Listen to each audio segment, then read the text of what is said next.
bersama dengan saya, Mr. Sorchan, di dalam channel pengembangan kepribadian atau mentoring self improvement.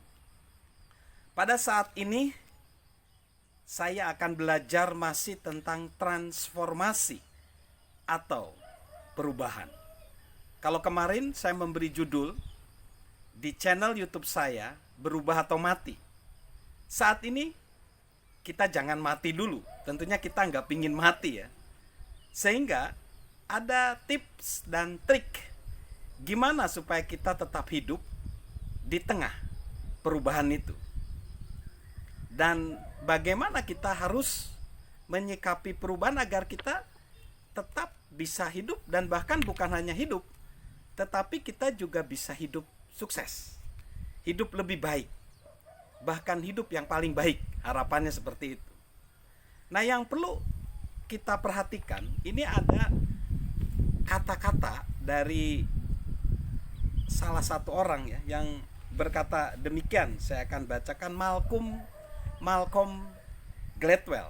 Dia bilang, sudah menjadi tanggung jawab Anda sebagai individu, sebagai manusia, untuk terus membarui keadaan Anda atas sebanyak mungkin hal. Dan jika Anda tidak mempertanyakan keadaan diri Anda sendiri secara berkala, maka sebenarnya Anda tidak berpikir. Wow, jadi kita harus mengubah pola pikir kita, mindset kita, bahkan tindakan kita, dan cara hidup kita. Bahkan kalau kita pemimpin, cara memimpin kita, baik di pekerjaan, mungkin juga menghadapi pasangan kita, anak kita, komunitas kita. Jadi itu yang harus kita lakukan. Atau menggunakan istilah benang mental. Benang mental ini diinspirasi dari benang gigi, ketika dokter gigi mengatakan untuk memperbaiki gigi kita, kita perlu menggunakan benang gigi. Begitu juga dalam perubahan hidup kita. Kita perlu menggunakan benang mental. Artinya menyingkirkan pemikiran lama dan meningkatkan kesehatan, pemikiran, kehidupan di tengah perubahan yang cepat ini. Dan saya akan kutip lagi dari seseorang yang hidup di abad ke-19, sudah lama sekali, bernama Philip Brooks. Dia bilang gini, kesedihan akan mengisi hari setiap orang yang berpuas diri dengan kehidupan yang ia jalani, dengan ide-ide yang ia pikirkan, dengan perbuatan-perbuatan yang ia lakukan.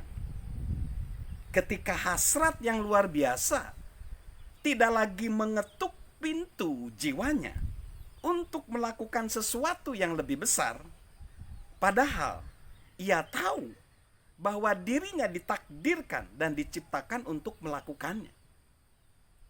Jadi, guys, sahabat Mr. Sorchan, kita harus terus mengembangkan kepribadian kita. Kita harus terus bertumbuh secara kepribadian kita, karakter kita. So, kalau kita pengen berubah, kalau kita ingin berhasil di tengah perubahan yang begitu cepat, kita harus punya niat yang benar-benar. Kita juga harus bersedia mengajukan banyak pertanyaan, bukan hanya mengajukan jawaban. Kita harus benar-benar mau menjadi pendengar yang baik, pengamat yang baik. Dan kita harus menyediakan diri kita, intuisi kita, kreativitas kita. Karena perubahan itu tidak hanya bisa mengandalkan nilai, prinsip, atau strategi. Enggak. kita perlu melakukan berbagai inovasi, mencari pilihan, dan memanfaatkan berbagai kreativitas. Jadi seperti itu. Dan kita ingat bahwa kita akan ada di dua jalur. Apakah kita di jalur stabilitas yang mempertahankan zona kenyamanan kita, atau di jalur adaptabilitas yang mendorong kita untuk menciptakan berbagai peluang-peluang baru. Kita akan bergumul di sana.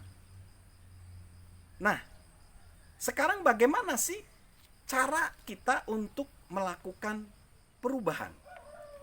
Bagaimana caranya? Yang pertama, yang harus kita sikapi adalah tetap belajar, lepaskan pembelajaran, dan belajar kembali. Nah, ini menarik. Kita tetap belajar, lepaskan pembelajaran tersebut, dan belajar kembali. Mengapa demikian? Sudah dikatakan di segmen sebelumnya bahwa perubahan dunia begitu cepat. Dan ditambah lagi di era pandemi ini. Sebelum pandemi banyak orang memprediksi. Ada salah satu teman saya membawa buku John Naisbitt, buku di awal tahun 2000-an, hampir 20 tahun yang lalu. Dan itu diteguhkan dengan era pandemi. Di mana saya berkata di segmen sebelumnya, cepat menjadi lebih cepat. Jarak tempuh menjadi lebih pendek. Jadi, karena perubahan begitu cepat ini, maka kita perlu memperhatikan artikel yang diterbitkan oleh World Economic Forum tentang masalah ini. Mengutip artikel Mind the Skills Gap dari Harvard Business Review, pelajaran yang diperoleh di sekolah bisa ketinggalan zaman sebelum pinjaman pendidikan dilunasi. Jadi kalau di Amerika orang kan kadang minjam ya untuk pendidikan. Artinya sebelum lunas bayar kuliah, pelajaran di kuliah udah berubah. Lah ini menarik. Bahkan ada lagi pernyataan demikian, keterampilan yang diperoleh para sarjana selama perkuliahan biasanya memberikan pelatihan dasar yang cukup untuk membangun karir biasanya. Tapi sekarang masa pakainya hanya 5 tahun. Jadi dulu kalau orang kuliah bisa untuk karir lama ya, 10, 20 tahun, bahkan 30 tahun, sekarang cuma 5 tahun. Kemudian setelah mempelajari dampak perubahan yang luar biasa itu, ada laporan dari The Future of Jobs baru-baru ini, dan World Economic Forum menemukan bahwa umumnya pada tahun 2020, jadi sekarang, lebih dari 1/3 perangkat keterampilan inti yang diinginkan untuk sebagian besar pekerjaan akan terdiri atas keterampilan-keterampilan yang belum dianggap penting untuk pekerjaan hari ini. Jadi lebih cepat ya.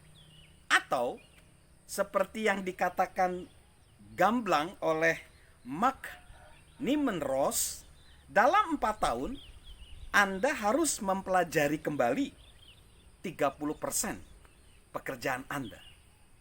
Jadi berarti intinya begitu cepat perubahan ini sehingga kita harus tetap belajar, tetapi lepaskan pelajaran itu dan belajar kembali.